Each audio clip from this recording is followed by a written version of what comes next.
We've had our fair share of action at Silverstone over the past few days. Here are a couple more races to round out your weekend. Welcome to the home of British motorsport. Welcome to round 5 of the Wave Italy Apex Racing League GT Championship.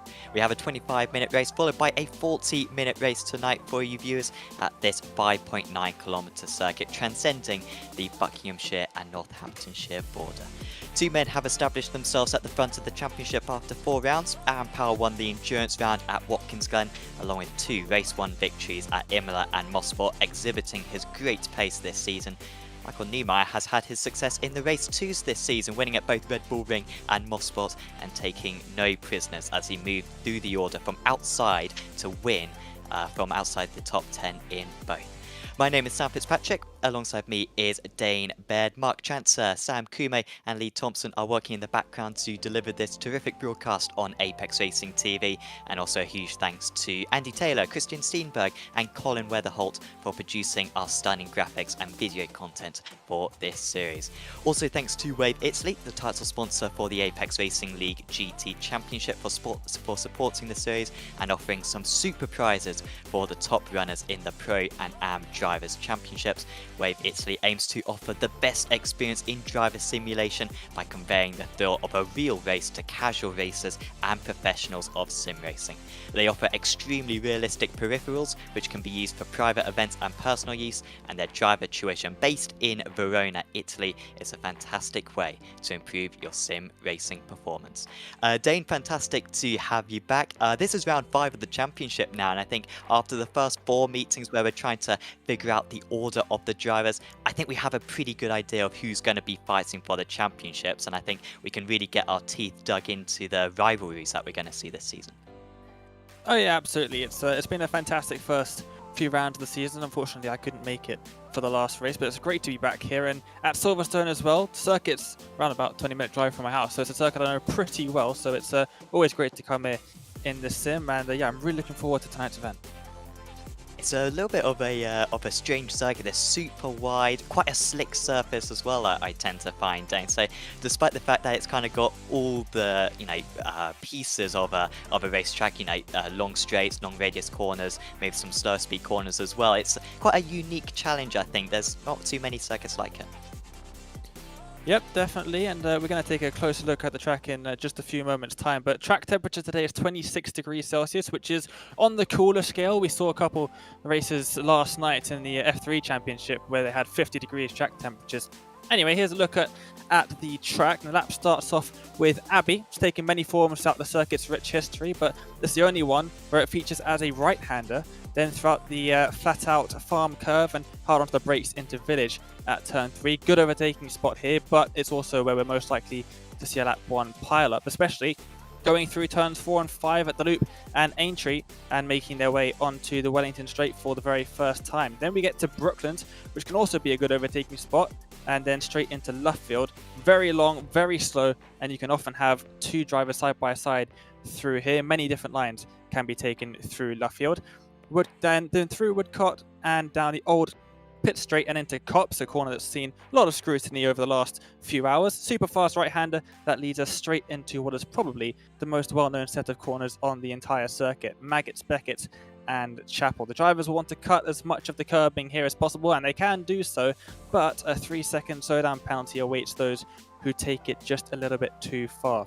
Down the Hanger Straight then and up towards Stowe at turn 15. Also a good overtaking opportunity here, leading straight into Vale and Club to end off the lap, turn 16, 17 and 18. Returning once more to the Hamilton Straight, the start-finish straight, where we'll also see the driver have to make pit stops.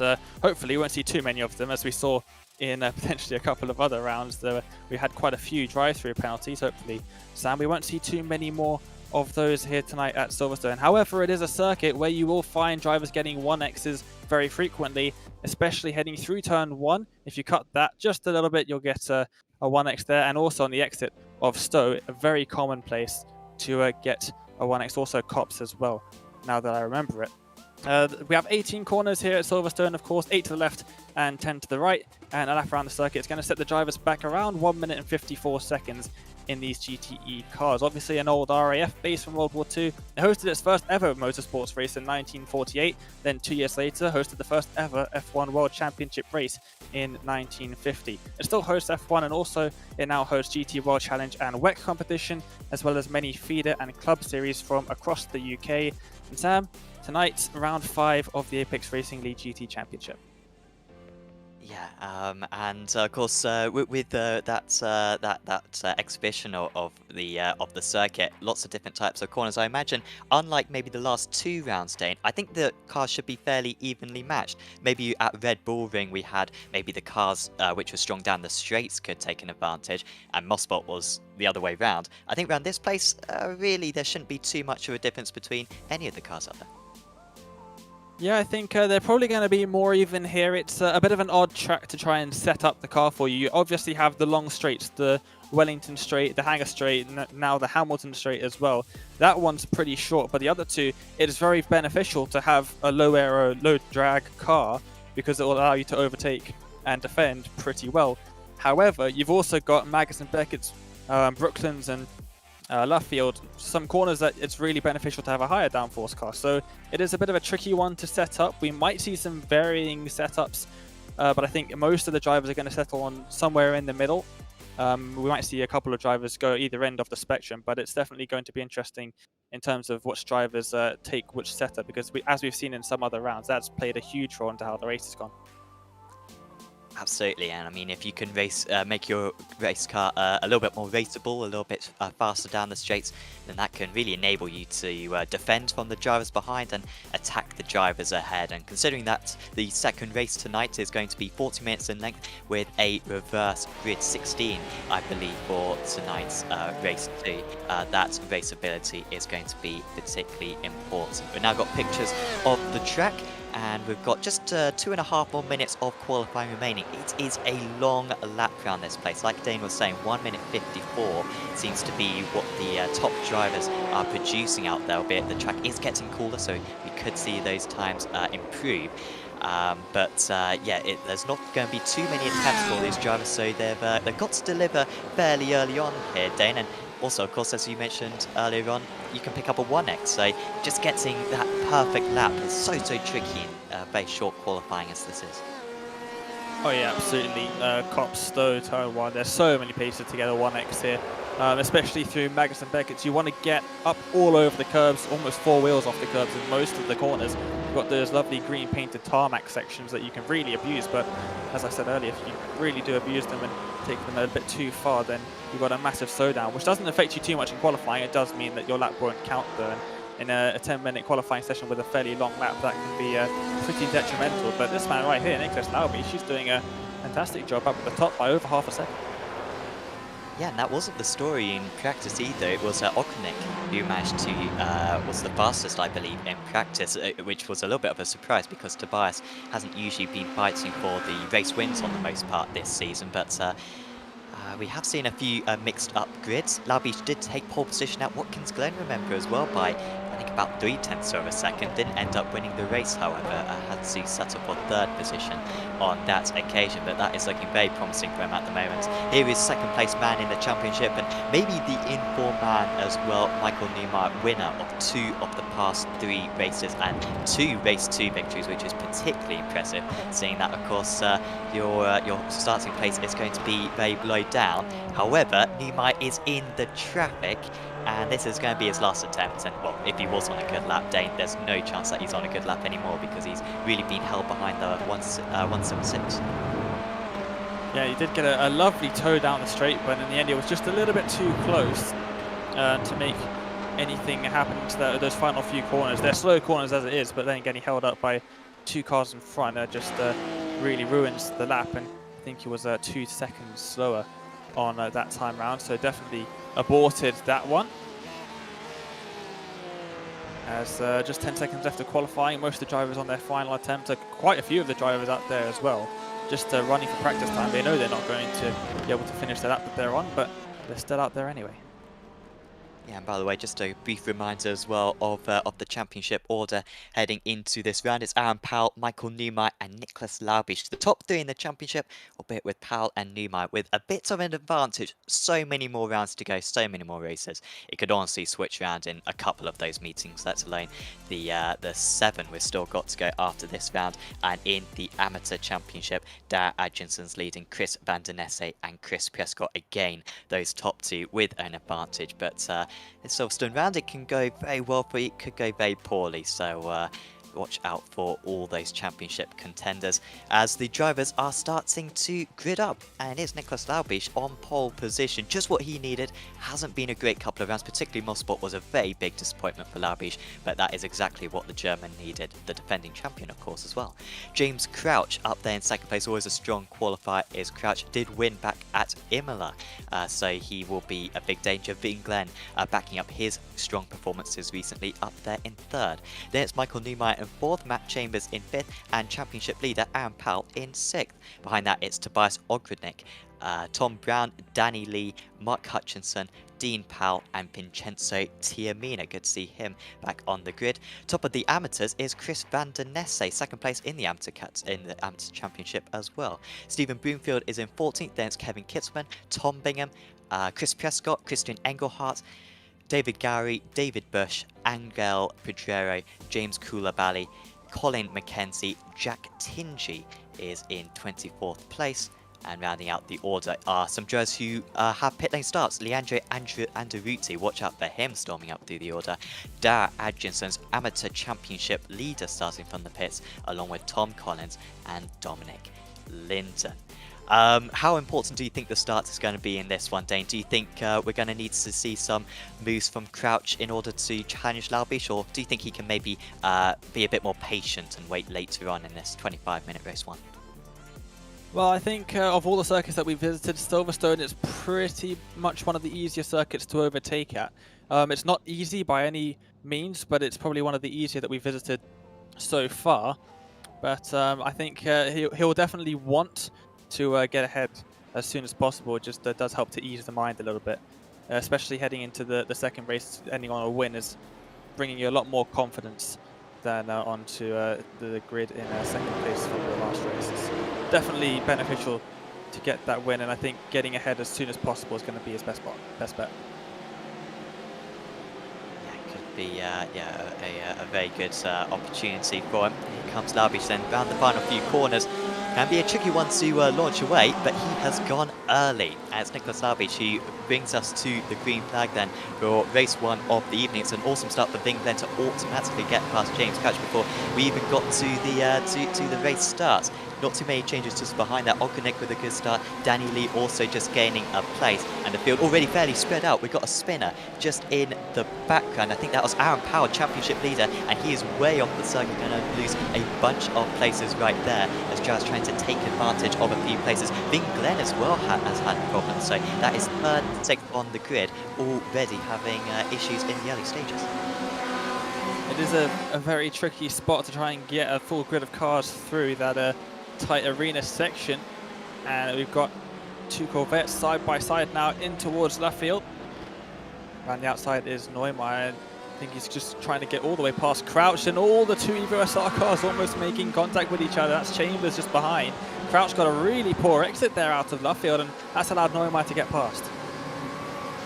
Neumeier able to just about get ahead, covered off the middle of the circuit, and that could be an important move because Evo SR often sets up their cars to be quick down the straights as we've seen this season, and so gets them past nice and early could be important for the second place man in the championship.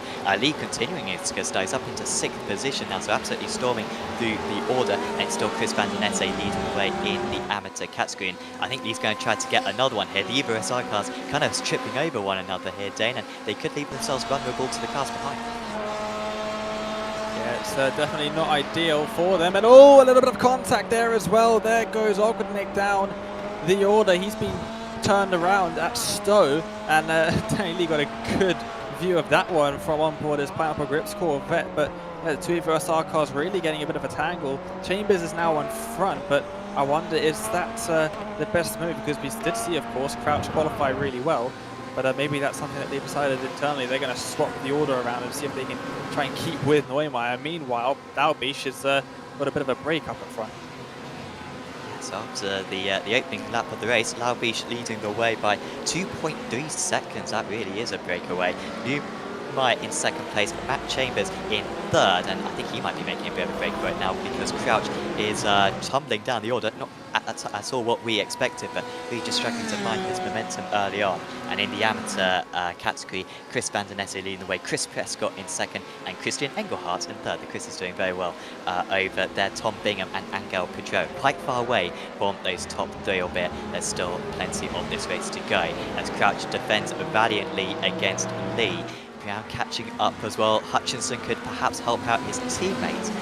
Already the gap between first and fourth position is at 4 seconds, and we're only a lap and a half into this race, so really quite a bit of field spread. And Lee planning, plotting his manoeuvre in order to get past the fourth place man ahead. Yeah, definitely, and he's gained 4 positions from where he started. Has Leah, another person who's gained a lot of places from where they started, is Andrews. He's gained 10 positions since the start of the race. So a fantastic opening lap and a half for the Ferrari driver there. It's doing a fantastic job. Actually, sorry, the Ford driver has changed cars. very recently to the Ford GT. Probably one of the most underrepresented cars on the GT field stand. We don't often see drivers choosing the Ford, but definitely not a slow car, as Leandro's proving up there. Yeah, he took a 50-point penalty to drive the Ford, and that is something that I don't think any other driver will do this season. But good on him. We love to see it out on track. We also just saw in the background there, Ogrenik getting past Bush, totally expected across Tobias. Really strong. Like I said, he was fastest in practice, Tobias. So I think he had some more pace under his belt in qualifying, but he just wasn't able to show it. And he's starting to show that in the race as he recovers after a spin earlier on. And that is also Engelhardt in amongst these drivers now. I just have a problem, I believe. Yeah, I think he's just been overtaken by both Anderuti and Ogrenik. That was expected anyway. Still 20 more minutes in the race for those drivers to make up as many places as they can. Yeah, Ogrenik, of course, trying to make his way back up through the field after the incident we saw just a lap ago. And Crouch still very much under pressure from Lee. He's finding it a little bit more tricky than I would imagine to get past. He's only 2/10 behind, and looks like he might be lining up a move into Cop's corner. Maybe no, he's going to wait probably until slow, because it's oh no, Crouch is locked up and gone wide. He'll get a huge slowdown penalty for that. Or maybe not a huge one, but definitely not a small one either, as he heads into Magnussen. It's a nice 1x there for him as well to add to his tally, and gifts the position to Lee. He's now got 2 seconds to gain to get up to Chambers, but we've got another battle here, also between the Pineapple Grips and the Evo SR car. This time it's Aaron Powell trying to get past the other Powell. Yeah, this is annoying. These two started racing against each other quite a bit, as finally that slowdown is being served by Crouch. Will these two be able to get past as well? I'm not quite sure, honestly. Powell, who had that, or Aaron Powell, sorry, he had that off at lap 1, and now he's going to get past his teammate. Now, is that choreographed, or is that just part of the slowdown? Looks a bit choreographed, maybe a combination of the two. It certainly helped out Aaron quite a bit there. He's passed Dean, he's passed his teammate, and now he's a little bit more secure in that 8th place. Further down, Broomfield, who is down 10 places from his start. Stephen Broomfield, bad qualifying for him, but had a problem in the early stages. Tom Collins started from the pits, and so that's why he's so far down. I think they've both just got past Jack Tinge, who drops down to 26th position. Well, there is the highest placed amateur driver, Chris Van Den Essen, for Performance Link Esports in his BMW M8, and he's sitting just outside of the top 10. He's looking at one of the Powers, and he's got a little bit of a battle between himself and Kittleman, another pro driver. He's got quite a massive gap between the next AM driver and himself, and that's Prescott down at 15th, 5 seconds behind. So he's looking pretty comfortable up there at the moment, and nicely within that reverse grid as well. He'll be starting near to the front of the second race if he can keep this up. That could be very advantageous for him later on. It is a 16 car reverse grid for race 2, so as you're within those places, then you're going to have a good chance. So we're going to get a replay of an incident earlier on. This is how Vin Glenn fell down the order, and it was a little bit of a tap already, and then another tap soon after. Just got on the grass as well and struggled to keep control of that car. That pretty much went terribly for Vin Glenn right there. Fantastic qualifying for him, but some aggressive driving in that part of the circuit. You kind of predicted it with your tractor earlier. Yeah, absolutely. Kittleman just looking at ahead at Powell, as Van Den Essen has got in front and up into the top 10 whilst we were looking at the replay. Also, whilst we were looking at the replay, there was a bit of an incident back in Cops. Not too sure who was involved in that one, but I do believe there were a couple of drivers turned around facing the wrong way, so I'm not too sure what happened there. We might get a replay of that, and oh, there's a big lock-up by Van Den Essen, who then gives Powell a bit of a scare, and he slams on the brakes, and this is a bit of a battle heading down the Wellington Straight now. Might see some moves happen. Outside that BMW can cover some of this circuit, but it is very wide pretty much all the way through. He's covered off slightly, and that was good defensive drive there from Vandenesse. He didn't overcommit one way or another, which has made it very tricky for Dean Powell to get past Kittelman. He'll be hoping at least will start to preoccupy his opponent. And of course, these guys have got Ogrenik and Anderuti catching up to them rapidly, 2 seconds faster on that last lap were those couple of drivers, and you can just see them in the background there. They'll be onto them very, very soon. So this could be a 5-car battle in the future. Yep, these two catching very quickly indeed. Anderuti has gained 11 spots from where he started. He's gained an extra one since the last time we were focused on the Ford, and he's sticking with Ogrodnik very nicely indeed. These two definitely going to catch up to the drivers of Nesse, Powell and Kittelman very quickly indeed. We see that gap is already almost nothing as they make their way through Stone now, and a 5-car battle is always better than a 3-car battle in my opinion. It gives us more action. Are we going to see any dives down the inside into the club chicane? No, we're not. And we will start the next lap of the race. 10 minutes gone. They've still got 15 minutes left. It looks like Powell got a little bit loose through the middle of that corner. Yeah, it's really compromised his exit now, and just allowed the BMW to get away slightly, lift through Abbey, ship that through Farm. Fantastic opportunity on the brakes into the first hairpin. Kittelman's gone for a very ambitious move there. There's contact between the two of them, and to the back of the train then goes Dean Powell. Dreadful few laps for him.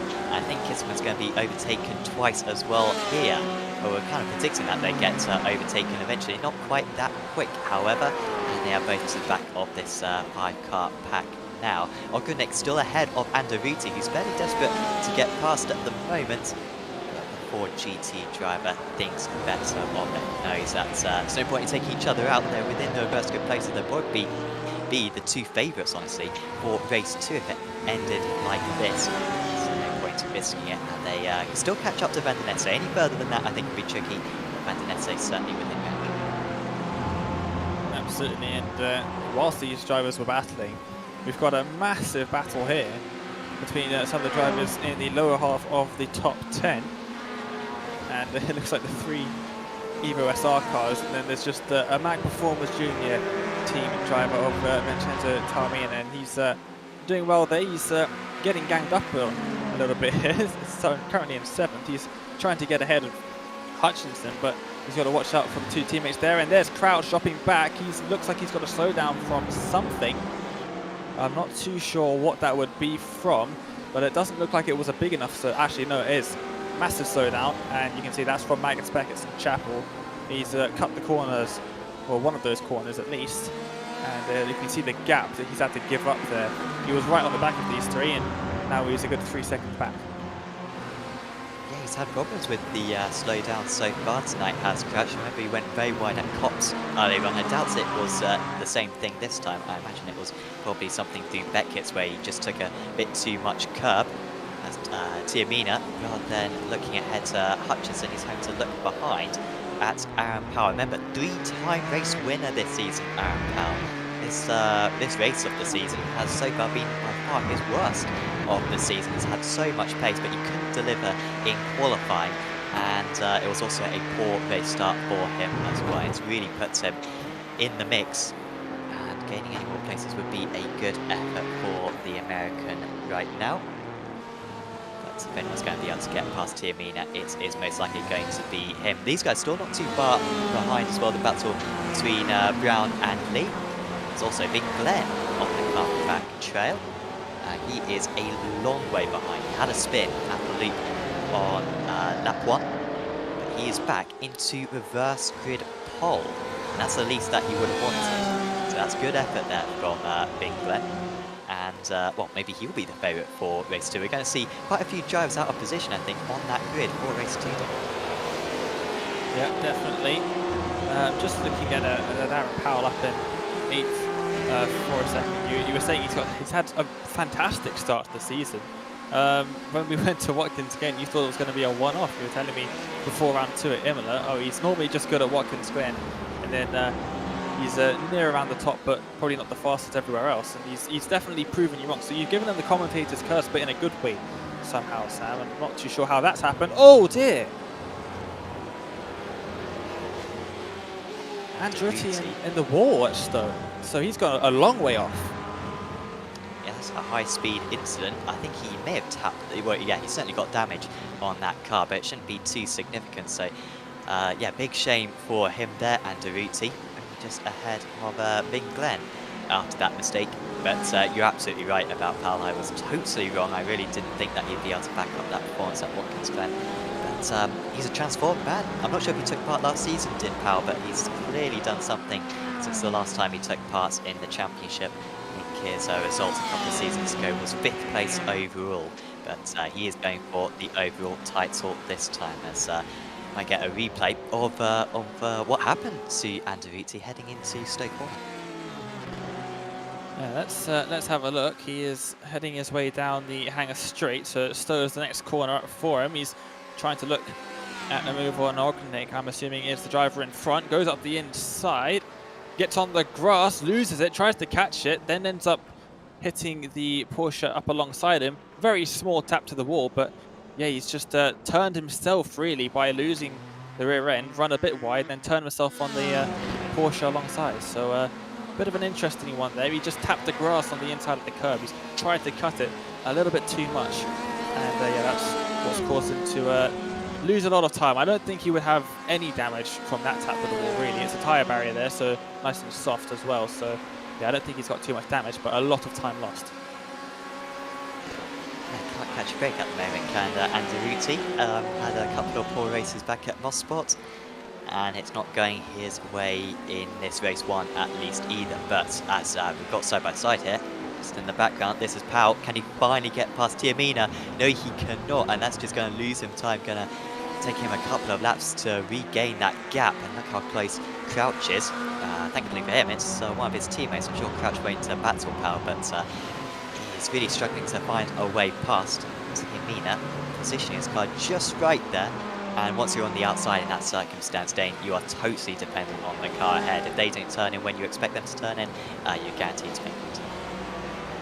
Yeah, absolutely. There's no point taking a stupidly wide line either, because you end up in a very similar position to if the driver doesn't take the inside line when you think they will, because yeah, you just lose a whole lot of time. Incredibly tight section of corners there. Andretti's just got up ahead of Kittelman. Something's happened to Kittelman actually. He just popped off the timing tower and towed back to the pits. So I wonder what's happened to him. He was running in 13th before whatever happened to him. And we're currently looking at Tom Brown, who has got Daniel Lee for company. Brown in his 2nd season in this championship. Lee in, I believe, is his 4th season. Made his debut, I think, back at Silverstone many months ago, probably coming up to about a year ago now. And Lee was one of the favourites for the championship. Remember, led for so many laps at Watkins Glen, but has come out 2nd best in pretty much every battle he's been in. Also, a late drive-through penalty at Red Bull Ring cost him a few points. He would love to get one up on Brown on this time and move up to 4th position. These guys started down in 8th and 9th place, but they've taken advantage of all the chaotic driving ahead of them.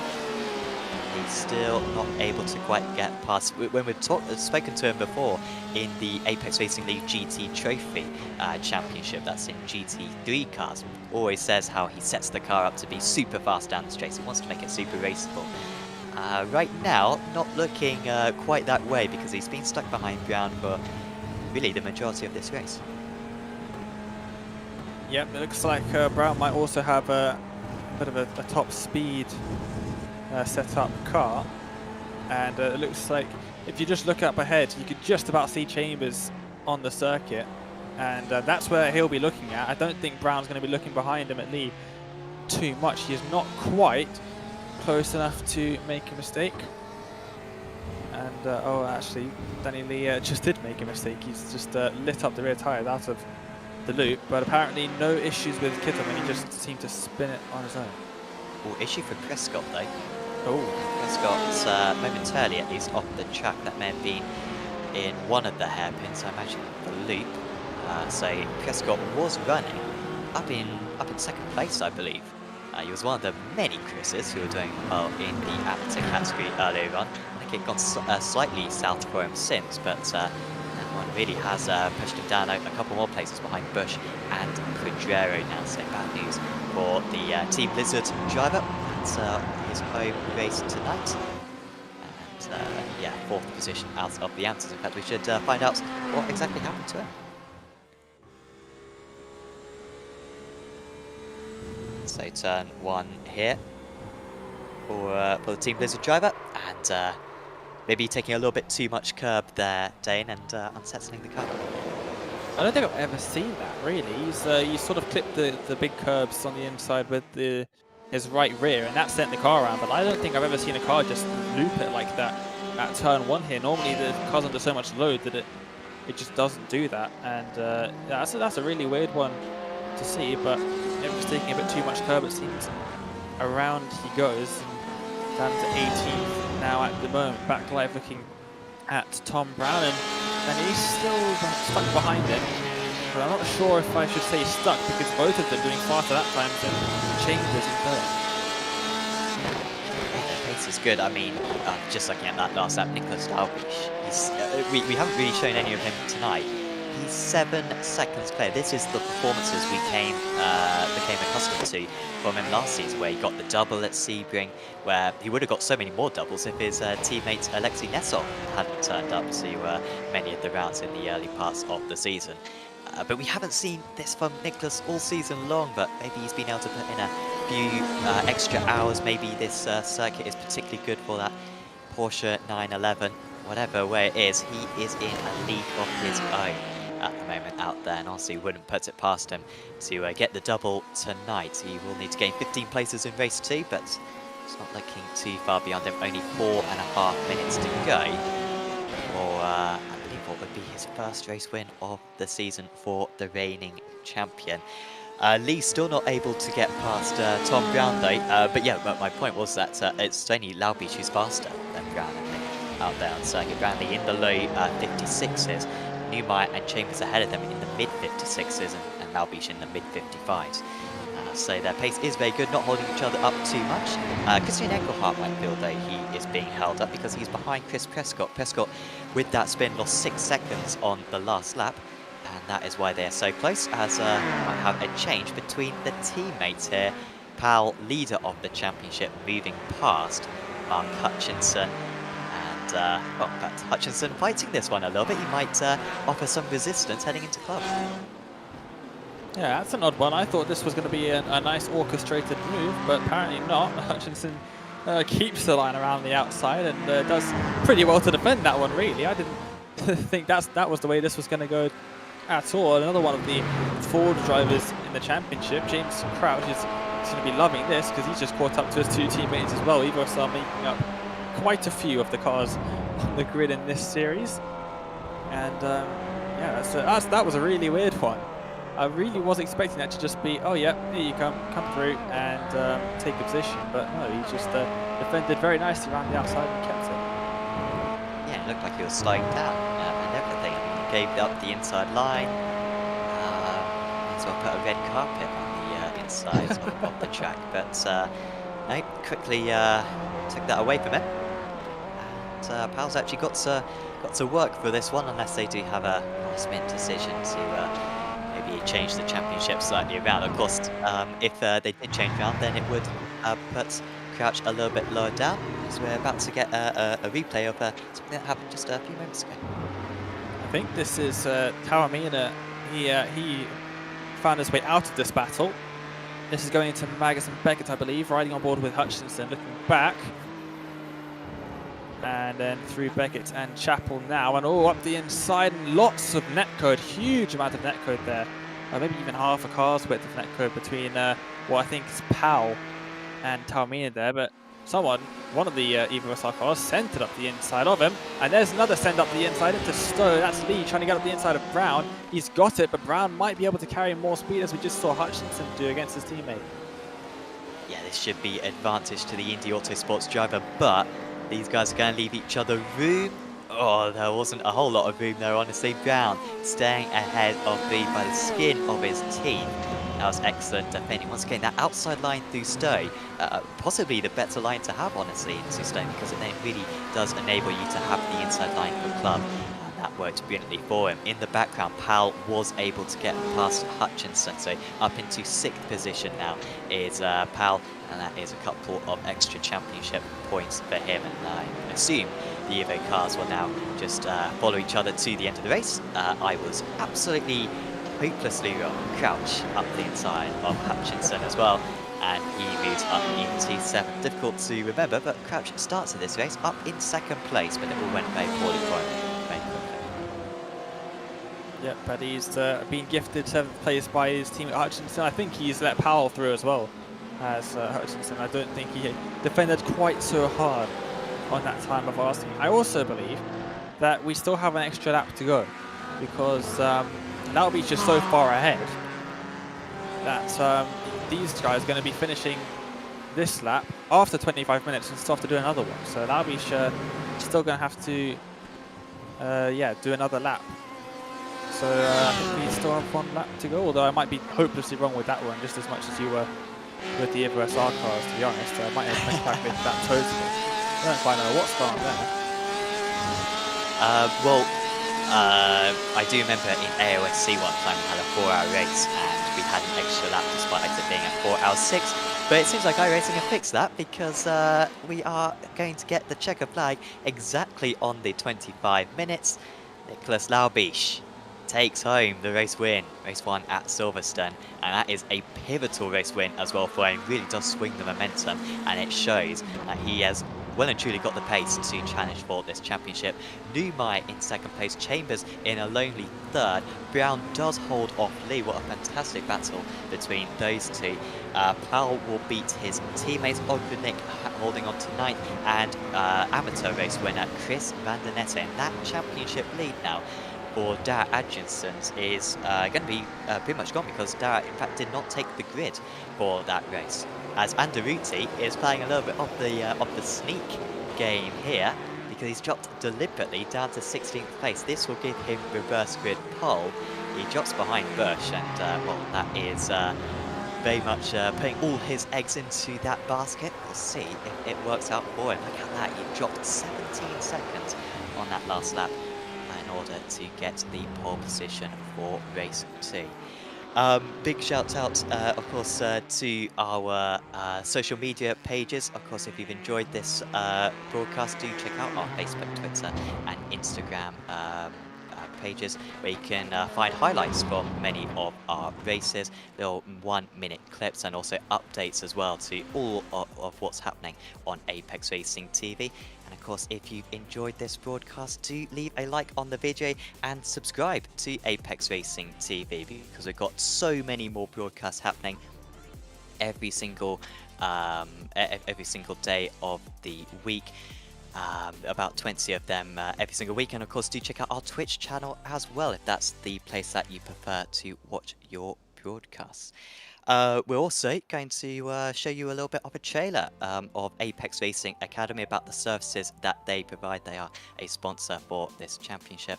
But when we are back, we'll bring you through the race results for race 1. We'll be right back with you on Apex Racing TV in just a moment.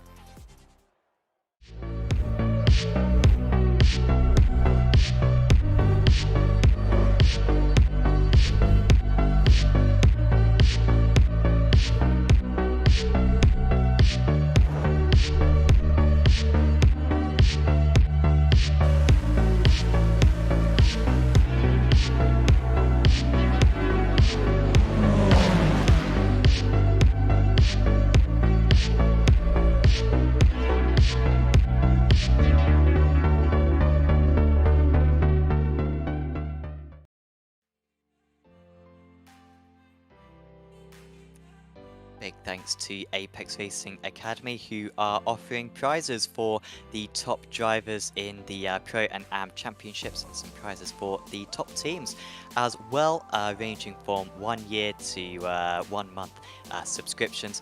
And of course, Apex Racing Academy with 29 data packs for a variety of cars on both the road and dirt road side of iRacing.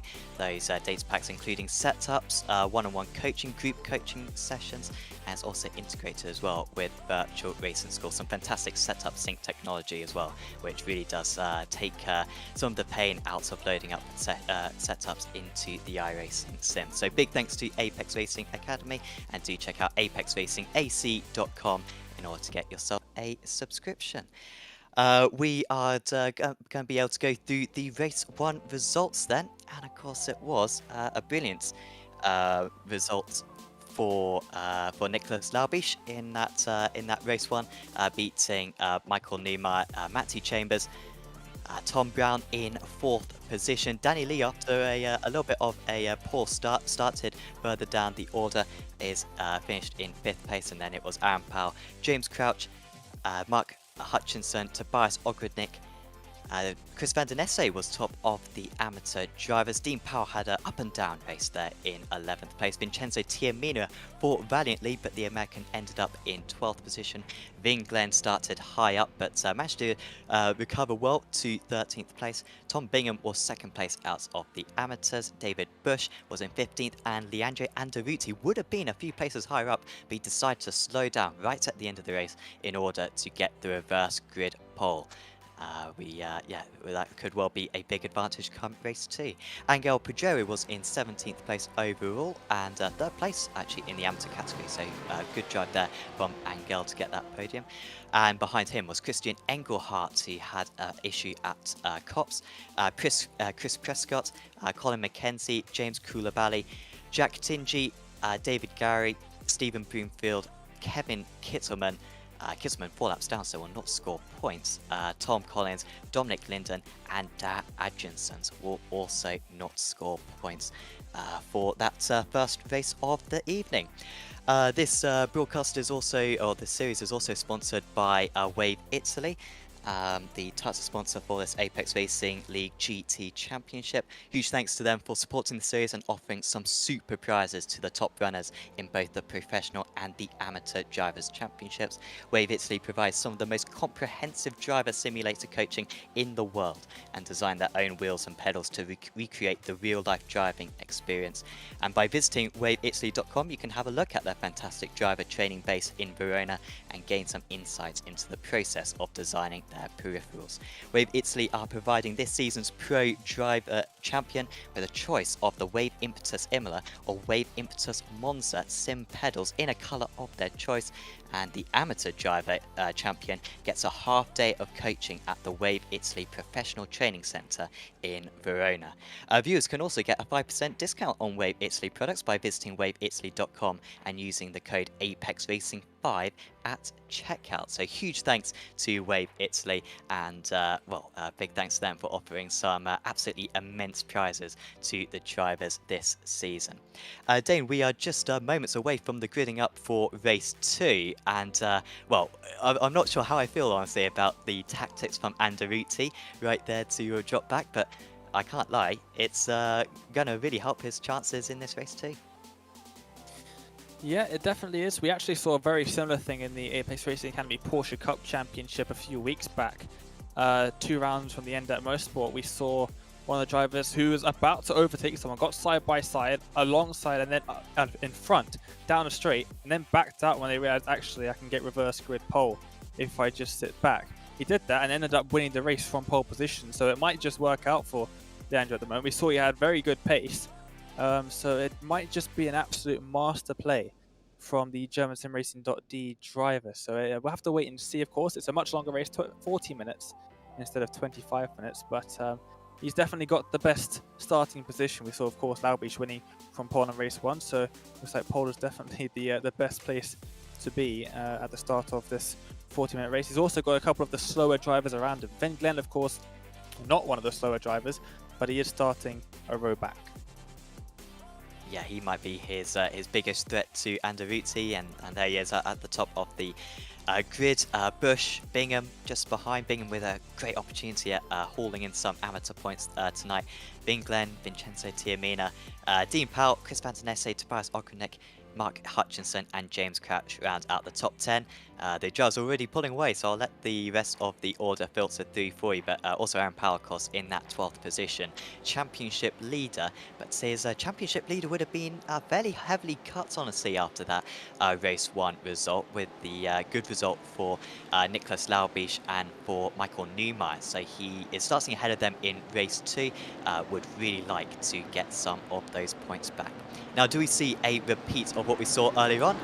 We sure do. It maybe even be more extreme. It's the early getaway, and Andretti pulls a few car lengths clear immediately of the rest of the field. We are underway here at Silverstone for race 2 of the evening, and just as we saw in race 1, we got Bingham up a place. Neumeyer, though, has spun in the background, and that may have been with one of the Evo SR cars, I think. And I think Laubisch may have been involved in it as well, so that's a couple of big hitters. Laubisch, I think, managed to stand on the brakes and avoid too many incidents. That's going to be an incident as well there. That's Ogrenek, who had a fairly good chance at a podium in this race too, making a mistake in the early stages, making contact and slipping down the order. Chris Prescott up 5 places, Hutchinson up 3, Crouch up a couple, although Crouch is now struggling on the inside of the circuit. So just as we saw at Mosport, lots of changes in the early stages as the pro drivers try to make their way through the order. Yeah, lots of incidents there. I think the main incident on the start-finish straight, the Hamilton straight, that was caused by the contact between one of the Evo SR cars. I'm not entirely sure which one it was, and Neumeyer as well. We are going to get a replay of that, of course. So let's have a quick look at how that's shaking up the order as well. That's massive. Let's have a look at the replay then. Heading through the final corner now, and it is the 144 who just sort of slides in front. I'm not sure what happened there. Really weird, getting loose there, and Laubisch just stops. I don't think there was any contact with Laubisch, but he did very well to get the car completely stopped and stay out of trouble. Neumeyer, on the other hand, he's lost all of the positions he could possibly, and it's all the way down to last place at the moment. But I hate to say it, that's fantastic for Power. His main 2 championship contenders being taken out before they even crossed the start finish. Yes, as Winkler moves up into 2nd position, and if Porsche need an advertisement for their brakes, well, that's a great example of it, because how on earth Laubisch was able to avoid that one, I do not know, as Lee clambers over the curbs. More contact. Ebers are not enjoying that final corner so far in this race, and that's really going to hold up the rest of the order. They'll try to kind of spread across the track, but it's now Lee at the head of this pack. Van der Nesse down 1 place. But still 2nd place out of the amateur drivers. And 3rd place in the amateur drivers is Pedrero, still having a very good evening and gaining a few places, I think, did Pedrero off that race start. Side by side, just behind with the Team Lizard car. As there's contact now between a couple of the big hitters, Tiamina hard into the wall. Fortunately, he doesn't bounce back into the circuit. Bingham as well, who was on for an absolutely spectacular evening, was really going to bring himself back into championship contention, but that has ended any hopes of a strong round, because he's going to have to pick up his faster pair after that high-speed impact. Yeah, absolutely. That was a huge one there. That was that looked very similar to Kimi Räikkönen a very, very long time ago now, actually, quite a few years ago in an F1 race, but that was a huge incident. I think they just got tangled up coming out of the loop, and Aintree just slammed straight onto the outside runoff area into the barriers pretty hard. Both of them look like they've retired from the race, unfortunately. But yeah, lots of troubles being had in the opening couple of laps of this race, much unlike the fairly clean start we saw in race number 1. And looking at Chambers, he's run off the circuit a bit there. He'll be lucky to get away without a slowdown.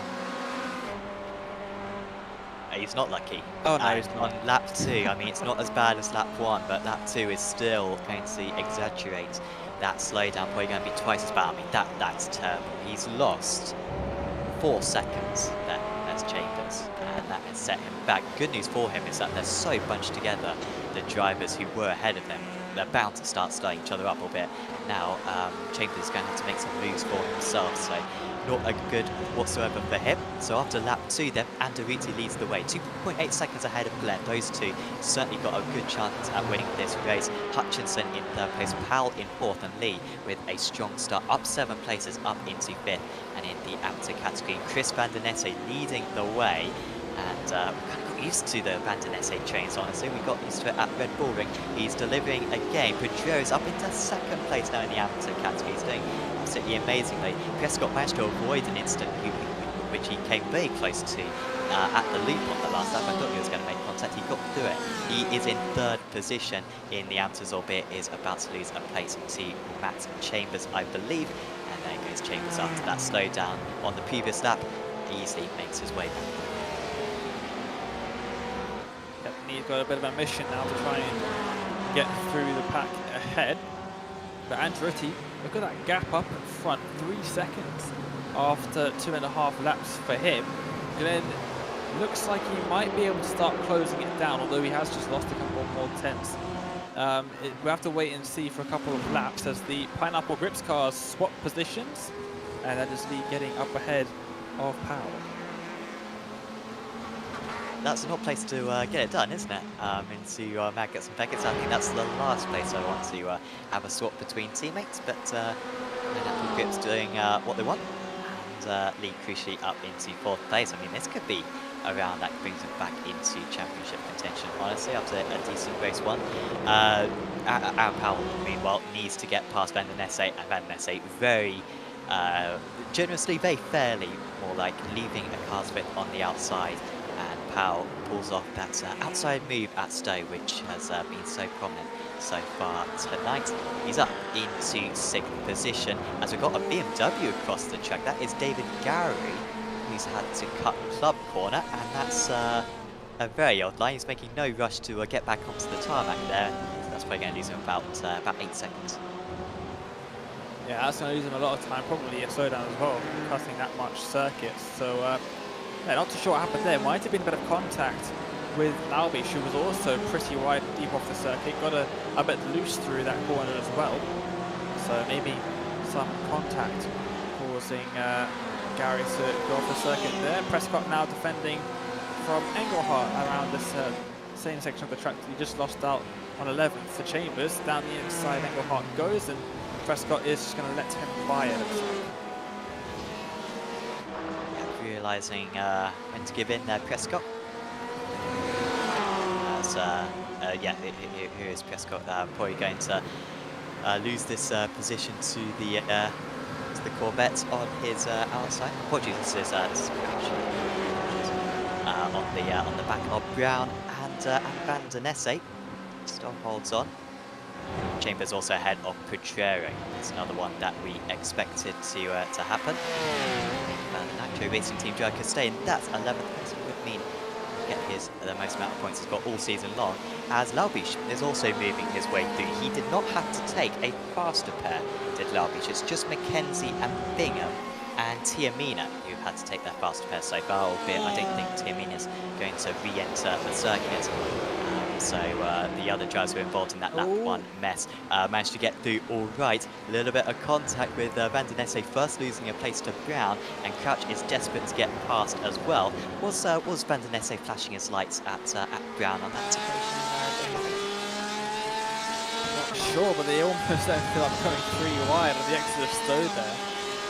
Crouch sending it up the inside when Brown and Van der Nesse having a bit of a tangle through Stowe, so yeah, I'm not so sure exactly what was happening there, but these three involved in a huge scrap between themselves, all taking extremely different lines through the loop as well. It's one of those corners where you can take a different line on almost every single lap, and equally it will be a terrible corner to drive through. But looks like Brown has started to close or open up a little bit of a gap, about a second now, between himself and the cars behind. It's like Broomfield is trying to get the inside of, that was Prescott losing a bunch of positions there, actually. And Laubish getting involved in this battle as well.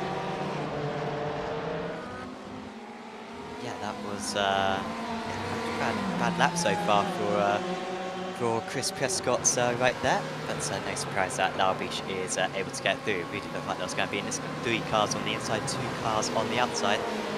They all had very good spatial awareness. Engelhardt and Broomfield, probably not a whole lot of time difference between these 2 drivers when it comes to their pace. So I expect these 2 to be glued together for much of the rest of the race. Maybe Pedrero might be able to stick with them as well, but Albish is going to be past him. You can see him, as we look back from the Centurion Racing Team Pro driver, Albish up another place. He's up into 13. Just for reference, Albish is now 20 seconds off the lead, which even for his pace, well, you know what, Dave? I mean, if he doesn't have damage, he pulled out nearly a 10-second gap in race 1. I'm back against a podium here for Albish, if he hasn't got damage, that is. It depends how good his car is at racing. Yes, he's pretty fast on his own, but can he get past people that are similar sorts of pace to him, say the two Powers, Lee, Brown, even Van der Essay, some of the other drivers that are pretty quick in their own right. Once he gets up to those drivers, is he going to actually be able to get ahead? Because we've seen quite a few drivers struggling to overtake, and it is not the easiest circuit to overtake at when the cars are pretty equal. You do have to rely on some of the other drivers not having the best setup or making mistakes to try and get ahead. But yeah, this is what we're going to have to wait and see. Does he have the straight line speed that we were talking about earlier? Because the Porsche usually is pretty good if you set it up to go around the corners well, because that's what it does well anyway. So yeah, we'll have to wait and see, but it does look like he's struggling to get up into that top 12. And the gap's now gone up to 22 seconds, so I only spoke what the gap was a lap ago, and it's already increased by a couple more seconds. So this is the time bomb that Laubish is running at the moment. So yeah, third place may be possible, but probably some fender damage. You had a couple of cars merge into him whilst whilst he was on the bricks earlier on. This is a slightly ambitious move here, but you'd expect Engelhardt to back out of this one. He does not, and there is contact between the two of them, and Engelhardt's going to go across the track, commits to cutting the corner completely, and that's always a risk that you run when you go for a move into Maggots and Beckett's. For now, Engelhardt's ahead, but expect him to drop behind probably 4 cars, honestly, once he surface slow down. Yeah, it's really not great for him. He's actually going to hold everybody up on the inside of Stowe. Ooh, Winfield's a little bit loose there. He caught a bit of grass on the inside of the curb. But still not serving the slowdown penalty. I wonder, did he actually get a slowdown penalty, or is he going to serve it in club? That's a really weird one, because he's surely got a slowdown penalty, and there it is. He's serving it now. And on the exit of club, probably not the best place to serve a slowdown penalty. Very dangerous indeed, but looks like he is serving it now, and Albish finally up at the 12th position. Look, you can see there he's well within a pack as they make their way through farm and into village. It's coming back through. You can get rid of a lot of it just normally on the grades into club, I believe, as there comes a new Meyer, and once he was backing at that one, but that must be super close because he really served that very close to maybe, I think it's 30 seconds you get to serve the slowdown normally. So yeah, leaving nothing on the edge there. Broomfields is going to be overtaken surely by Laubish very soon, and that kind of set Laubish past. Once he gets past Broomfield, there won't really be many slower cars to get past. I guess Bandanese is an amateur driver, but driving like a pro honestly tonight, so he won't be too easy. So it will be a long race, a long 27 minutes. Damage recovery for Nicholas Laubish after he's got that position done. Engelhardt is off the circuit again, and I wonder if he might just pack up after that one because he's dropped to 18th place. He's gone off the circuit, as we might see a change here for 3rd position. Danny Lee has been catching up to Mark Hutchinson, 3/10 faster on that previous lap, and he's trying to make that advantage pay now. Outside again through Stowe. And again, he gets the inside 4 club, which has been a very advantageous position all through tonight, and it is this time as well. Lee up to 3rd position.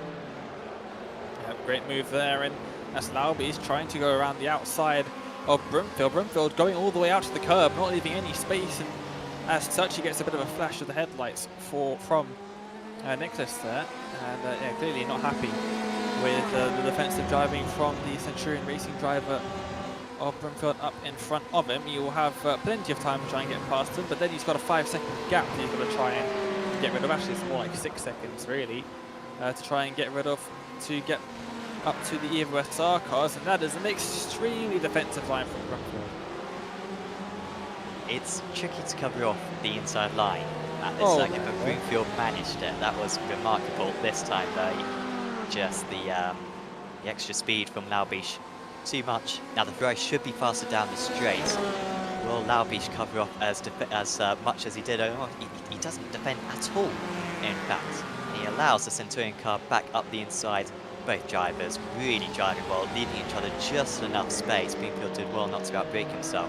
And Laubish is to 11th now, 25 seconds off the lead, as Brown is past Dean Powell. So good move there for the Indy Autosports driver. He's up into 6th.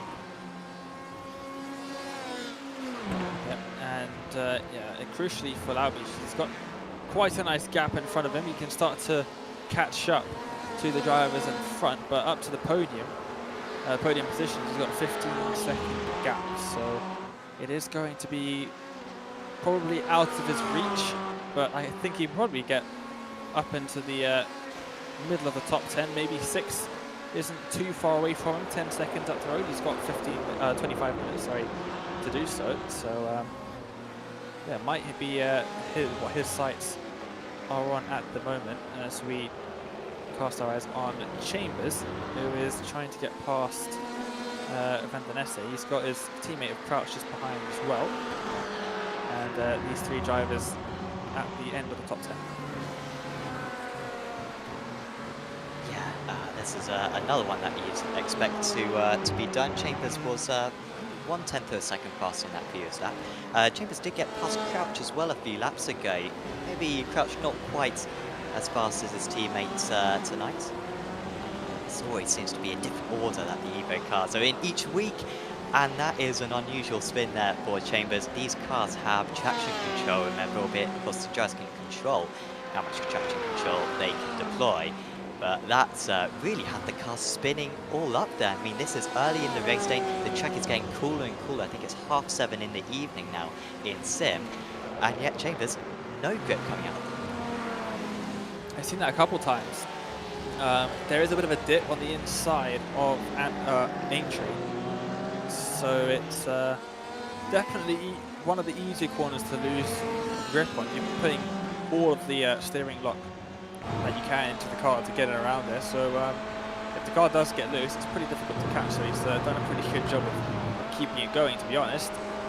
But yeah, it is early on in the race, as you said, and the track temperature is going down. It's 24 degrees now. It was 26 when race 1 got the green light. And now we're looking at Neumeier trying to get past the drivers in front. Of course, Neumeier also on a recovery drive, the same as Laubish after that one incident. And he's up in the 14th at the moment, but probably going to make a move on Ogrodnik now, because look at the speed he's able to carry. He's going to poke his nose up the inside, but as we've seen at Stowe, the inside isn't always the best line. In fact, he's actually got all the way ahead, so sending it up the inside into the braking zone and getting the move done nicely. Some damage on the front of that Corvette isn't going to help him too much, but yeah, still making that move impressively. 2 Porsches, 2 amateurs going going up against one another. Surprisingly, this is for 2nd and 3rd place in the amateur category, and you see on the timing tower, Van der Nesse is up in 8th. He is well clear of these drivers. 2nd place in the championship heading into tonight. Van der Nesse is going to have a comfortable lead in the lead of the championship. We don't apply the drop scores yet to the total scores, as Broomfield's going to lose out to Neumeier and Ogrodnik there, and Broomfield having a bit of a slide, I believe. But yeah, we don't apply the drop scores quite this early on in the season, because chances are each driver's worst round is yet to come. We're not halfway through the season yet. And so in that category at least, Van der Nesse is going to be well clear, because he's driving so well up in 8th place and still keeping behind James Crouch, who cannot find a way past. Van der Nesse did lose 7/10 of a second, however, on that lap. He is 1.8 seconds a lap slower than the top 2 drivers out on circuit. But, he's doing enough to keep track position. Probably one of the easiest cars to defend in the BMW. Not entirely sure why. I don't think it's actually much wider than the other cars, but when you're behind it, it is huge, and it seems to just take up so much of the circuit. So yeah, definitely not the car I would choose to be stuck behind a BMW. So yeah, Chris really using that to his full advantage and keeping up ahead. And as you say, he's got a huge gap to the next amateur driver, so he'll get a nice sum of points from this result if he can keep it up. But he does still have 20 minutes to go and now has to defend the inside line from Crouch, who puts him under a little bit more pressure than he has done recently in the last couple of laps. Okay, really good defense there. I mean, he didn't move at all in the braking area. That's how you cover your position off and still, you know, hit the apex. Well, this is such a wide circuit, it's awesome that you can leave half the circuit on the outside to spare and still carry some decent speed through the corner. Obviously, not as much as you would otherwise, but it's very possible to still carry some decent pace if you are defending.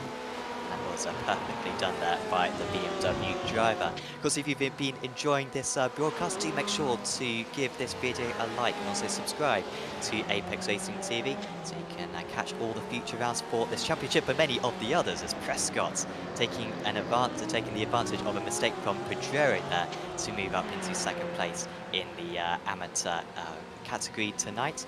But yeah, do make sure to leave a like, subscribe to Apex Racing 2 so you can catch all of these races in the future. We've got a 2-week break until the next round of the championship, round 6 at Hockenheim. If you leave a like, then you're much more likely to get recommended the stream next time out. And of course, do check out our Twitch channel as well, twitch.tv/Apex Racing TV. And yeah, watch all of our streams on that platform if you prefer. A bit of a lower latency as well on Twitch, so if you're watching the live timing as well, it's a bit more useful to use. As Pedrero is going to lose another position potentially to Bush. They are side by side heading into Maggots and Beckett. Pedrero staying ahead. And of course also make sure to check out our Twitter, Facebook and Instagram pages for constant updates on everything that's happening on Apex Racing TV. Dreadful corner there for Bush. It looked like he was going to get past Pedrero, but very quickly ended up behind Engelhardt. And credit to Engelhardt for still being in the race, honestly, Dane, because he's had an absolute miserable run. He was up in the top 10 in the early stages in this race too, but 2 offs have sent him down the order, but he's still fighting. Yeah, running along nicely indeed. I think he's actually just possibly lost another position. He's actually just, lost that position back to Bush. But looking at Laubich up into the top 10 now and almost onto the back of Crouch, where he is still battling Crouch with Van der Nesse. So Laubich is coming up to this battle at the moment, and when he gets there, I am pretty confident in saying that it will trigger a whole bunch of moves, maybe even from James as well, who might be able to catch up with the 3 cars in front of him and start to scrap around.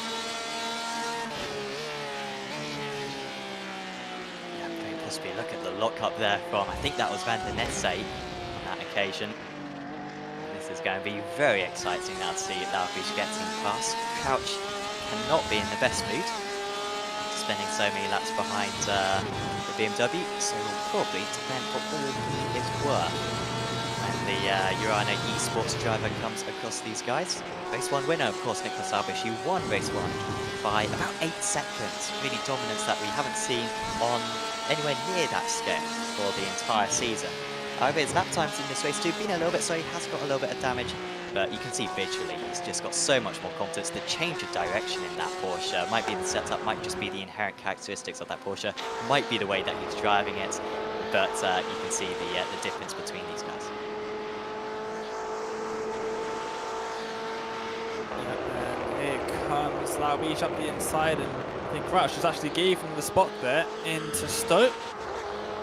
Probably just choosing not to battle with him. He knows he's definitely up there with the fastest drivers on the circuit at the moment.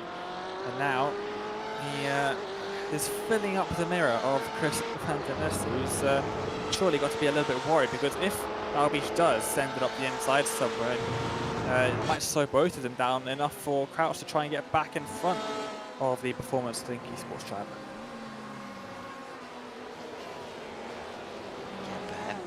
Potentially, so yeah, Van der Nesse's got to be careful here. That is a very small gap, but Laubich has managed to fit into it. They're still side by side. The Tree, where we saw a big crash earlier on, I think for, I believe it was Tiamina and another driver who crashed in that corner. No such problems this time for these guys. Van den Esse does not know when he is beat in the Performance Link car, but this is where Lavish can really show his advantage through the corners. Should be able to carry a bit more speed, a few marbles out on the outside of Luffield, but he's able to get the foot down quicker. And into Woodcut, he is clear. Again, he might be able to come back like the Performance Link driver. He knows not to fight it, and he stays in 9th place. And unfortunately for the Evo SR cars, they weren't able to take advantage of any of that. They might be able to take advantage of Chris Van den Esse getting extremely loose through Stowe, just in the middle of the corner. Had to put basically full opposite lock on the car for it to actually stay heading in a relatively straight line, and that's what's allowed Crouch to get up along the inside of him in towards Magnus and Beckett. But now look at Chambers, he's going to have double draft heading down the hangar straight. Is Crouch going to send up the inside of Chris Van den Esse this time into Stowe? Is very little space given by the BMW driver, and Chambers is going to get involved now as well. If this carries on, we might have Neumeier getting involved in this one too. And the Evo cars switch round as well. Chambers back ahead of Crouch. Van den Esse did extraordinarily well there to hold on. Again, the outside line into Stowe really is the one that the drivers prefer, and also you could see down the hangar straight, barely any time being gained, despite the Evo cars being deep in the slipstream, really reaching probably their top speeds, honestly, after coming off Beckett's and Chapel so quick. They were still not able to make much of an impression by the end of the straight with the overspeed, and that really does summarise their difficulties. Meanwhile, Laubich is already 2.5 seconds clear of these guys. Yep, he's flying out into the distance already. Obviously, side by side through Bags of Beckett's didn't help these drivers go particularly quickly. But I tell you what, 1 second behind Crouch is Neumeier. This is going to get very interesting very quickly when the Logitech G Alta's esports driver gets up close. He's bringing along Ogrodnik with him as well, carrying him along in the draft. So these Evo SR cars and Van den Esse as well better watch their 6, because Neumeier very willing to get involved in the scrap if needs be. Here we go. I think this is finally going to be the move for Chambers. Takes a lot of curb there. Fortunate not to pick up a slowdown, I think. Van den Esse is really fair driving this, really gutsy driving, and now he's got the power advantage and should be able to pull ahead by the end of this straight. But look at the pace now that Crouch has got. He might try to make it 3 wide, but Van den Esse ahead, timing back up the inside, almost a carbon copy of what we saw on the last lap. In the last lap it was Crouch going for the move. This time it's Chambers. Chambers doesn't lose a position to his teammate as Laubich has gone down the inside there. Apologies, Neumeier gone down the inside. Chambers was able to get past. That's the first time we've seen the outside line into club work all day long. And he is finally ahead. That is one of the most worked for moves I think he's had in his iRacing career. And it might still not be over yet, because around this first part of the track is where the BMW is very strong, and he might be able to poise a challenge into Brooklands. But actually his teammate is really helping him out here, making Van den Esse go offline. I think the battle will now be focused on what's going on behind. Oh dear, there goes Neumeier up the inside. 2 moves in one corner maybe for him. But yeah, it looked like Crouch just decided that it would be a good idea to get a switchback on Van den Esse, which is all well and good, but it really did allow Neumeier to send it up the inside of him. But now look at the speed advantage. Neumeier's damaged Corvette, no pace at all, and Crouch has been pushed off the track by somebody else, Ogrodnik as well. And he's gone off the circuit too, so he hasn't gained anything from that, but they're still side by side between one of the championship leaders and Chris Van den Esse. Paid a lot of attention to this battle, but it is absolutely enthralling to watch, and been going on for pretty much the entire race. And the outside goes the Corvette. Will pick up a 1x, I believe, for going that far wide, but crucially doesn't pick up a slowdown. That will be what the Logitech G Alta's esports car cares about, and Michael Neumeier is able to take a normal racing line there. So after that disastrous race starts, when he collided with one of the Evo SR machines, Neumeier recovering really well. He's up into the top 10 again. and he will set his sights on Chambers. And as we've seen with Laubish as well, the moment you can get past Chris Van der Nette, you can storm off into the lead because he has been defending so hard against those other drivers. By the way, we do have a 5-second lead out in front for Leandro Andaruti.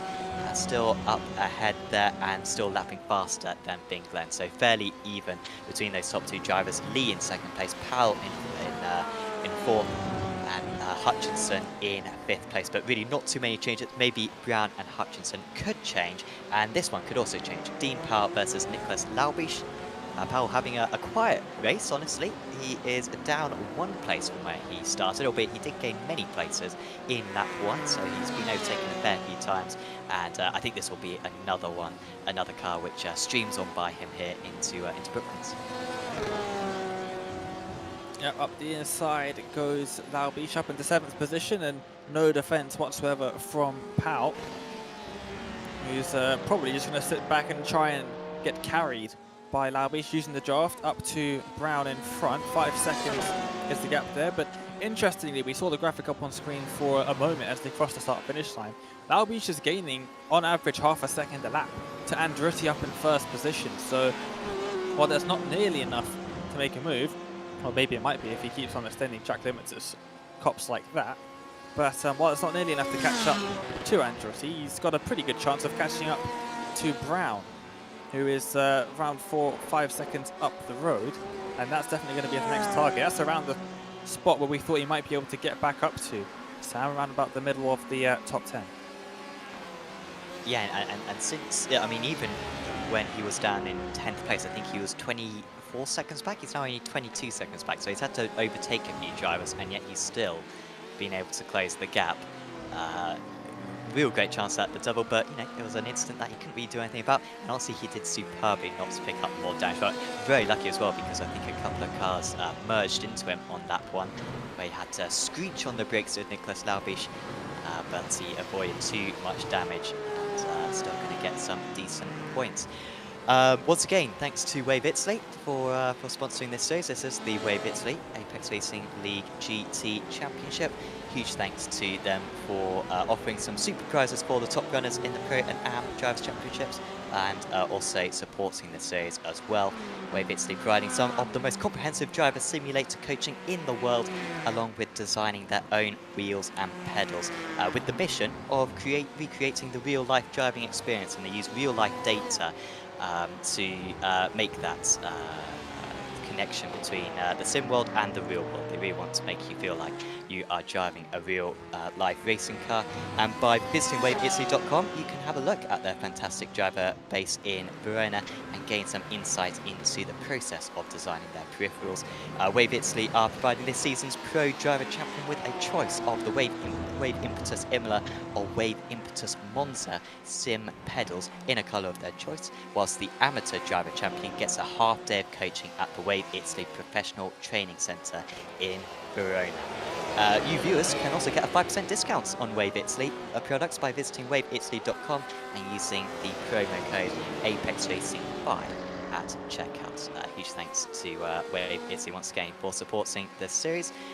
Bingham past Coulibaly as, well, this is super close now between Brown and Hutchinson. That is Brown up into 5th position. Hutchinson's not going to give up without a fight though, and that move was fairly firm from the Indy Autosports driver, which might well egg on the Evo SR car to fight back even harder, and that's what he's going to try to do, and they make contact. Somehow there isn't a spin between the two of them.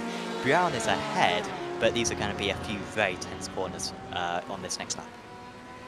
Yeah, absolutely. Wouldn't be surprised if we see a lunge up the inside into Village. I wasn't expecting one up the inside into Abbey. He's just lost half a second now as Hutchinson, so maybe not the best move to try and make, but I was expecting him to descend up the inside of turn 3 at Village there. But yeah, you have to settle for 6th place at the moment. One thing that is interesting to note is that Laubish is now caught up to Hutchinson. He's only 2 seconds back, so with 6.5 minutes left in the race, that could get very interesting into the final couple of laps. And there goes Crouch up the inside of the loop on Chris Van der Neste, unless it holds around the outside, carrying more speed on the exit and stays in front and keeps that 11th space. I mean, everyone's got past Van der Nesse. Newmar's got past Van der Nesse, Chambers did, Laubish did. I think Hutchinson may have done in the early stages. Crouch cannot do it. He can just not find a way past that BMW, and he's lost 13 seconds to Laubish since he overtook, 15 minutes ago? Absolute terrible time for James Crouch. Race winner earlier on in the season, of course, at Red Bull Ring, and qualified particularly well tonight, but well, he's going to have nightmares about that performance-linked esports livery when he's going to sleep tonight. Maybe this time he might be able to get it done. This is the closest battle out on circuit. David Bush versus Angel Pajero is fairly close as well. But Van der Nesse, of course, leader in the amateur categories. However, he wants to beat the pro drivers because you get points for your overall position. And so despite the fact that these guys are in different classes, you still want to beat one another. Yep, and that changes the mindset massively, because we see in some other leagues where we have points based on class, where you end up having AM drivers letting the pro drivers through. But yeah, you definitely don't see that here.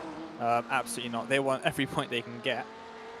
And so you'll see them not holding up the pro drivers, especially not in this case. I don't think Chris is holding up James in any way at the moment. He's just battling extremely hard, and it's paying off for him at the moment. 5 minutes left in the race, and looks like he might just be able to hang on to it as we head into Village once more. And Crouch can't send it up the inside there. He's going to try and get that move up the inside into the loop that we've seen and pull off a couple times already, almost making contact through the loop, but he's still just not close enough. No, this is closer than he was on the last lap, but he's got no pace advantage down these straights. He's that far behind. The BMW punches a big hole, but he's got absolutely nothing on him down the straights. Has to do it in the corners, and that's a little bit of a half move there from Crouch, which is probably going to put him a little bit further back. I was just about to say, we watched the Bush-Pajero battle, but unfortunately Pajero's just dropped back a little bit. It's up to 0.8 of a second now between those two, but I'm sure that one will reignite later on in the race. That's the battle for 15th and 16th place overall. Aaron Powell has nearly caught up Danny Lee, by the way. That was kind of come up on me a little bit quick. On that last lap, the American was 3.5 tenths faster, and yeah, 3.5 tenths of a second faster, and the gap is 8 tenths. So it might be close for how many more laps we get in. No, it'll be 2 more laps, Winter. It'll be 2 more laps to go. So this will be very tight. Lee runs it in deep. That's going to compromise his exit and compromise his run all the way to Abbey now. Yeah, and not what he would need. He's got a little bit of a gap behind him. We're having a look at a replay now. We've got Engelhardt coming through Stowe, riding on board with the Ferrari. And heading into club corner now. Ooh, gets a bit caught out under the brakes. Oh, and off goes one of the Team Lizard cars, and up the inside goes Engelhardt on one. Is he going to be up the inside of both? Yes, he is. Oh, that's brilliant from him. And then he has to back out again, and now he's lost both positions once more. So he could have had a nice move up the inside there, but had to give both of the positions up because on the inside of curb, you're really limited in terms of how much speed you can take. I think something may have happened afterwards, because I think Prescott's quite far clear of these two drivers, or maybe this was just the battle this was, carrying on for many corners. And then there was a bit of contact which held him up a little bit. Engelhardt still fighting on though onto the Wellington straight. I said that battle was pretty feisty. Apologies, that was Pajero, I believe, involved. Yep, so those two drivers doing a brilliant job out there, keeping it mostly clean. And here we see Crouch through Woodcott, following Chris Van der Nesse. You can see barely anything separating these two drivers as they make their way into Cops now. And a bit of a slow line through there for Crouch. He might have just been caught out a bit by the corner coming at him so quickly. It is pretty difficult when you're following a car this closely. They do take up quite a bit of your vision. Now heading through Magnus Beggett, he'll try to get a good exit out of Chapel here, put on the power as early as possible. He's actually done a pretty good job there, but unfortunately for him, so has Chris Van der Nesse up in front of him. He does have a good run now. The BMW pushes a huge hole in the air behind it. but he's not going to be able to make a move into Stowe this time. Bayern will only get one more lap to try and make it work. Oh, Chris gets all sorts of loose, and now Crouch tries to go around the outside to get a move done up the inside of Club. Hard on the brakes, but a bit too hard. I think he might have a slowdown. These two guys, well, I don't think Crouch cares about the result at this point. He just wants to beat Chris van der Netto as we move on to the last lap of the race. He's got one mission here, and that is to get past the Performance Link eSports drive. If he gets a good run through Abbey, he could have a chance. It's all right because he's been able to open up Farm a bit more, and now forcing the Performance Link driver offline. But what he can't do is just rely on the cutback here, because the straight line speed isn't good enough in his car. Whatever run he gets, you just know that the BMW is going to be able to neutralise down the straight. And well, it wasn't even a great exit in the end for the Evo SR green driver. So this is going to be probably the last chance we see of him, because Antonucci is going to soon take the checker flag. Crouch not close enough to gain. But yeah, heading on to the Hangar Straight, I believe is the Swiss driver, the German simracing.de driver, who dropped back at the end of race 1 in order to get the reverse grid pole position. He knew exactly what he was doing, and he's had the pace ever since to hold on. That's probably the biggest skirmish he's had all race long, a slight opposite lock moment through Stowe Bend, but no other dramas for him whatsoever. And after a few frustrating rounds for Leandro Andaruti, he's going to take a very well-deserved race win here at Silverstone, and maybe puts his name into the hat for championship contention. He wins at Silverstone. Glenn and Lee will round up, I think, what will be a very happy podium. All three of those drivers scoring good points tonight, particularly Lee in that 3rd position. Powell does beat Brown. He wasn't able to, apologies, Powell was closer to Lee, so Lee was able to beat Brown. Laubish was able to finish in 6th place ahead of Hutchinson. Van der Nesse looks as though he's going to lose out to Crouch. I think Crouch has made the move right at the end here, and well, he might be the most elated driver out on circuit, honestly, after that one, because after 40 minutes of racing, he got the move done on the last lap, and James Crouch takes 11th place. But it's Chris van der Nesse with the victory in the amateur category and the amateur championship lead as well. Huge night for the performance sim racing driver.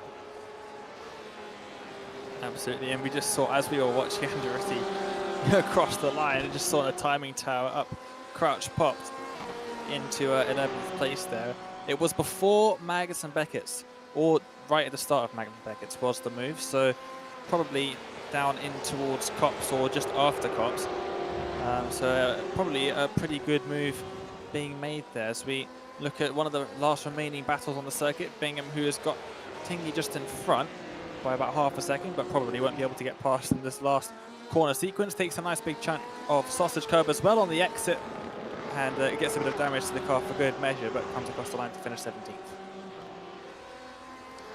Yeah, that could have been an embarrassing end to his race, Tom Bingham, but still in 17th place, and Bush in 18th. He was kind of in the wars. Lots of these amateur drivers, or lots of these drivers further down the order, having very eventful races, honestly. Lots of battles going on out here at Silverstone.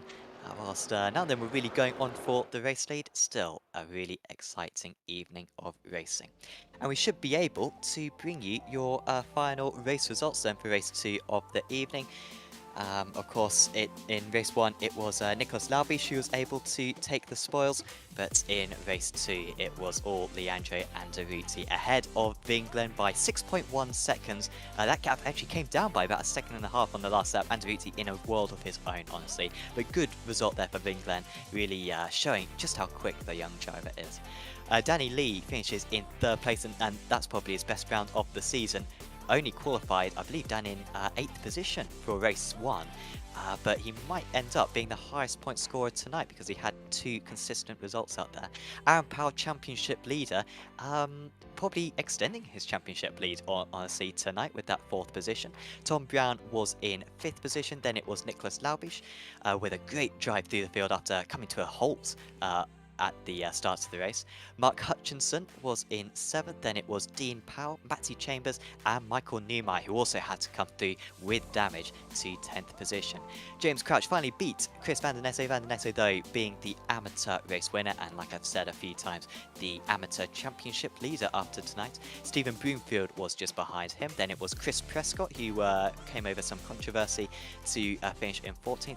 Angel Pedro had his best beating of the season in 15th. And then it was Jack Tingy, Tom Bingham, who just came up a little bit short, David Bush, James Koulibaly, Colin McKenzie, Tobias Ogrodnik, who was fastest in practice, and then it all went badly for him after that, to be honest, tonight. Christian Engelhardt was also 5 laps down. Those drivers will not score points, along with David Gary, Vincenzo Tiamina, Kevin Kittelman, and Tom Collins, Dominic Linden, and Adjinsons, I don't think even took the start, so really did not enjoy this Silverstone circuit tonight. We might be able to bring you a couple of replays of the action that happened tonight, some of which we may not have caught on stream in just a moment. But Dane, yeah, really good evening of racing. Silverstone, such a good race circuit, I feel, out there, so wide and so many lines possible, and I think we're about to see that exhibited right here. Yep, we're going to see the move that Crouch made on Chris Van den Esso, I believe. Final lap of the race this is, and up the inside, then around the outside, and all just about squeezed through, did Crouch. That was an awesome move that he's just made there.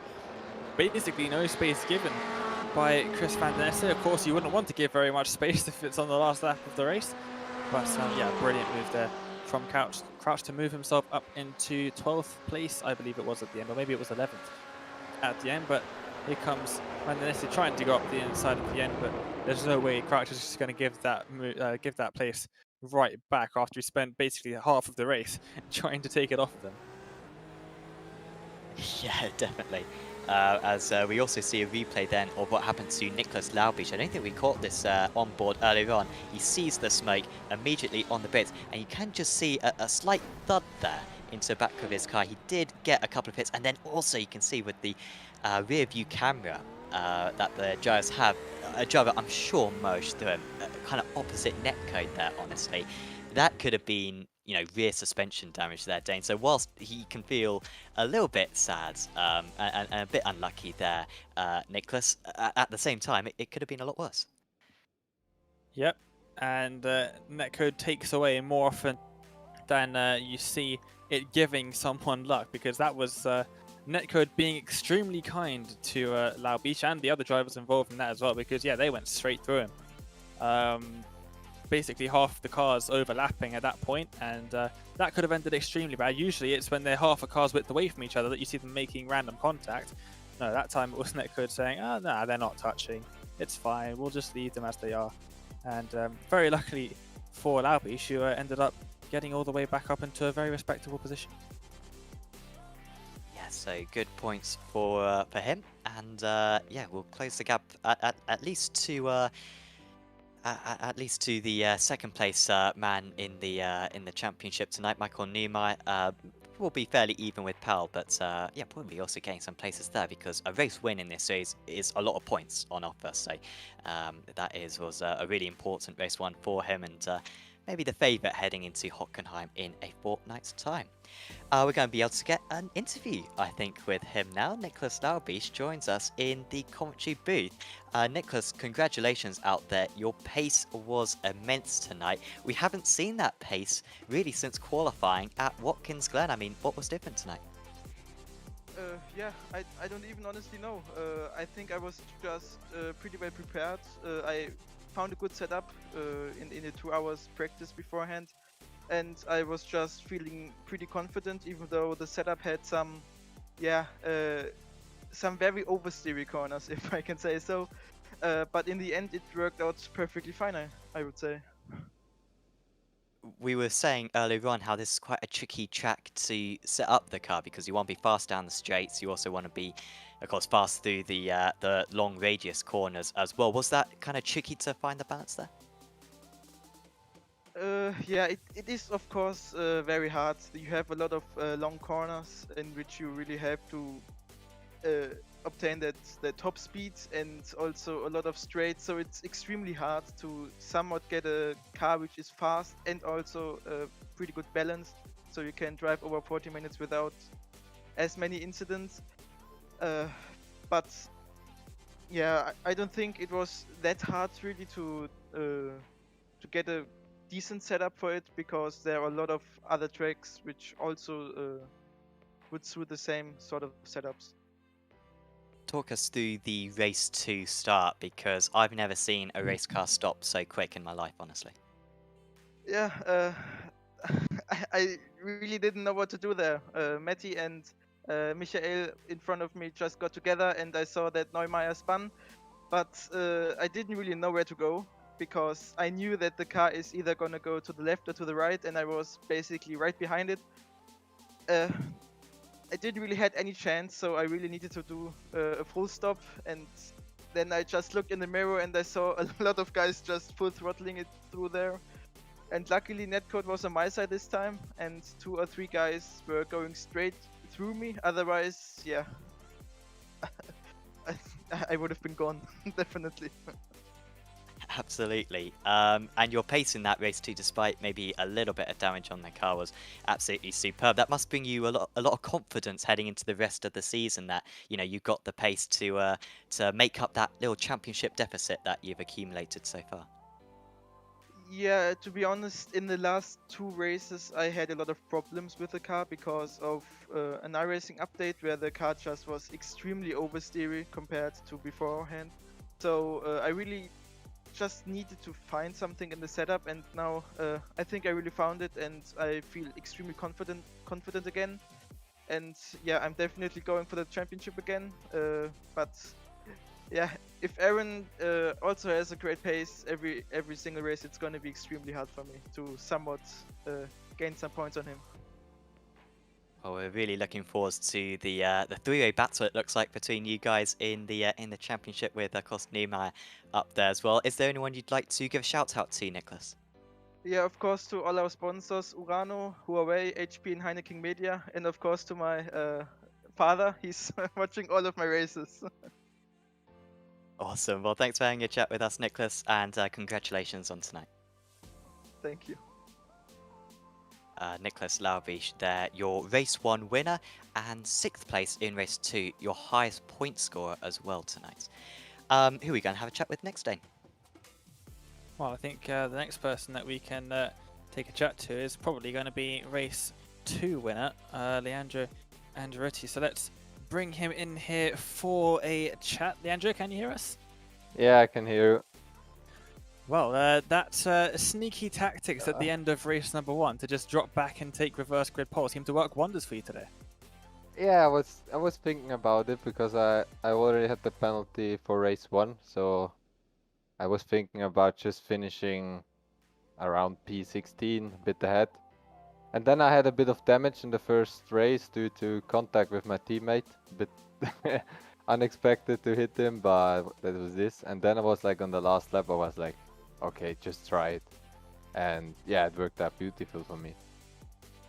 Yeah, it definitely did. You managed to avoid all of the mayhem behind you and just extend that lead consistently throughout the race. You had a 3-second lead after a couple of laps, and from then on, were you worried about the drivers behind you catching up, or was it just putting your head down and making sure that gap just kept increasing? P2 I could always can go faster 2 tenths if I wanted, but I only keep my eye on Nicholas and the other guys who starting from the back. But when I realized they're like 20 seconds behind, I just drove safe through the race, and only the last 2 or 3 laps I started pushing a bit because I wanted to do another fast lap, but in the last lap on the way down to Stone, I think it's called, I lost it a bit, but no problem. And yeah, it's a pretty good point haul for you heading into it was essentially the second half of the season, into Hockenheim after a week's break. What are your thoughts of Hockenheim as a circuit? I know a lot of drivers haven't done too much racing there. I did a lot of GT3 when it was back then with the VRS Sprint series, but I never done it with GT. And also I'm not expecting too much with the Ford when we have to put on a bit of lower wing. It's getting really unstable with it, but we will see. Absolutely. And Leandro, thanks for coming to have a chat with us in the interview room on Apex Racing TV. Congratulations on the win in race number 2. But before we let you go, is there anyone else you'd like to give a shout out to? Yeah, just my team, German Sim Racing, all their sponsors, and also my teammate to be back in the championship, even though it's just as training for him, but just nice to see him back. Well, thank you very much for joining us. Congrats on the win, and we will see you in 2 weeks' time at Hockenheim. Yeah, thank you. It was great to hear from him there, Sam, and yeah, doing a fantastic race in race number 2, but race 1, sneaky stuff at the end. Yes, I wonder if we'll see a few more drivers use that technique later on in the season, because it's yielded that race to win tonight, of course. Next up, we will have a chat with Mr. Danny Lee, who joins us now. Danny, congratulations out there. When you qualified in 9th position, I didn't think this was going to be one of your best meetings of the season, and yet afterwards a 5th and a 3rd tonight. That's yeah, a real positive upturn compared to recently. Yeah, certainly. I mean, for one, practice this week was much better. It's been tough with moving house and that, just trying to find the time and then coinciding it, because you can't practice on Tuesday and then expect it to still be there by Sunday. So this week was a return to form for me and Dean. We practiced together quite a bit, figured out what worked. In quali, just a bit of chaos really. Aaron Powell accidentally tapped me round on the outlap, and as you know, if you get out of sync with the people that you sort of run the same pace with, it can be tough to get a good lap in. So could have done a little bit better on that qualifying, but as you say, managed to turn it into something proper for the race. You've had some unlucky race 2 starts so far this season. In fact, you've had some unlucky race starts full stop, but both race starts tonight were brilliant. I think race 1 you gained 3 places on lap 1. Race 2 you gained, I think, 6. I mean, that was a very welcome for you. It's always the case that when you have a good look at the start of the season, don't get too cocky, because it's going to come back to you in one form or another. And I seem to have got mine out of the way at Red Bull Ring and Mossport, just generally speaking. So I'm hoping it's a clear coasting drive from here on out, and I can put my best performances in, true to form drives that get me to where I think I should be, which is, you know, top 5 every single race. It should be possible. And now that I'm back into full swing, we should see some good fights, brilliant fights out there with the grid today. You were one of my favourites for the championship heading into the season. I think you're going to be sitting probably 4th or 5th after tonight's round. How would you rate your chances at clinching the championship this season? Because after all, we've still got 7 more meetings to go. The theme will be the same as it has been with last season. If I get through with no protests, which is always, you know, kind of my thing now. I'm not as sendy as I used to be. Much more calculated. Usually it's everyone else that's getting the pit lane starts and the protests. So that's the equaliser, because on raw pace, Aaron Powell's come out of nowhere and he's just really putting in some fast drives. Laubish constantly quick, but has suffered terrible look. Chances are pretty much the same as last season. You just don't know. I can't predict it, but I'm going to give it my all to make sure that if I do miss out, I couldn't have done any better than that. That's what we like to hear. Danny, is there anyone you'd like to give any thanks to? Shout out to the grid for some good, clean racing today, particularly Tom Brown in race 1. Aaron Powell chasing me down in race 2. It was a good, a true race whereby there was no silliness, at least from my point of view. Shout out to you guys for the league, the broadcast. You do a great job organising it and displaying it, and to everybody watching. Awesome. Well, thanks for having a chat with us, Danny, and best of luck at Hockenheim next time out. Cheers. Thank you very much. Danny Lee there, 5th and 3rd positions tonight. Dane, I think we've got time for one more interview. Yeah, let's get Mr. Matty Chambers in for a chat. Matt joins us now. Welcome to the commentary booth, and possibly not the best showing possible from basically the whole of the Evo SR team. You all got stuck together in the midfield for at least race number 2, but yeah, pretty interesting race, I'd say, for yourself. You had lots of racing, especially in the second race. Yeah, we definitely had good pace, like all of the Evo guys there. I think our downfall in the end was top speed on the straights. it made it very difficult to overtake. So we get up to them, and like the BMWs and even the Porsches were pulling away on the straights. It was difficult. So yeah, that is probably what contributed to so many on-track battles in the end. I think I was just watching back on the stream then, mine and Van der Nesse's battle, is that was a sweaty battle. That took a lot of battling. It absolutely did, and then your teammate Crouch only just about getting past on the final lap. It took a send into Magus and Beckett's to get that one done in the end. But yeah, you had a good old scrap between yourself and the BMW there throughout the race. You're saying it's the top speed. We were wondering, because Silverstone is such an odd circuit. There's long sort of straight section, but also Magus and Beckett's and Brooklands and Luffield, where you really do want a bit more downforce. So you ended up going with a slightly higher downforce setup than some of the other guys, you think? Yeah, so our thinking was that it's a fairly difficult track to overtake on. So if we could get through Maggotts and Beckett's quicker than the guys behind, and it is, once you get behind the car through Maggotts and Beckett's, you can feel the front end just pushing out, especially at the end, and there's always that danger of a slowdown, so you don't want to go too fast. So our thinking was, if we can sort of lead a train, they might catch on the straights, but we'll pull away in the corners, and it's a tricky track to overtake at, so we would have the advantage.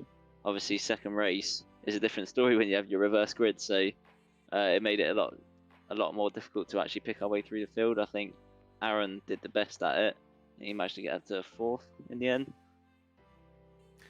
Yeah, and just reminding myself that you're racing in VR over there. I know that it's an exceptionally warm evening, as we had in round 1 in the UK. I guess that fan that's sitting just in front of your rig is working overdrive tonight.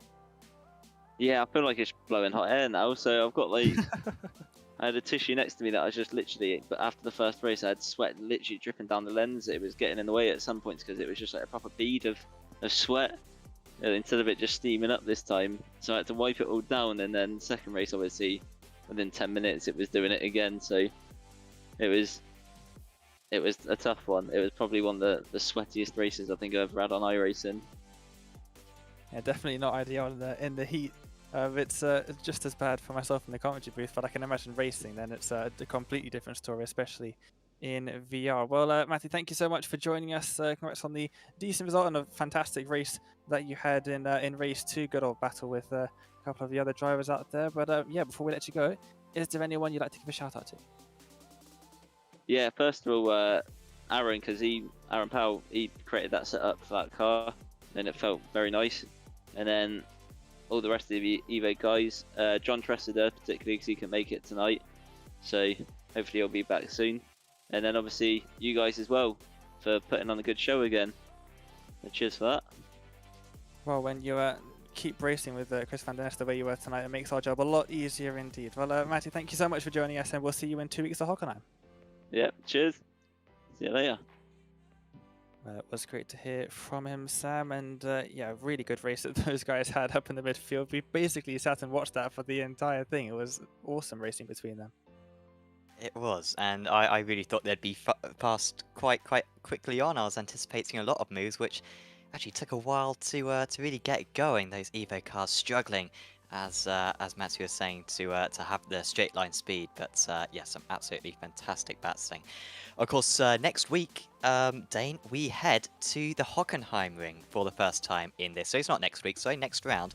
In 2 weeks' time, we head to the Hockenheim ring for the first time in the championship. And I mean, I'm not a huge fan of that circuit, or wasn't a huge fan of that circuit, but pretty much every single race I've seen on iRacing around there has been an absolute joy to watch. So hopefully we see more of the same.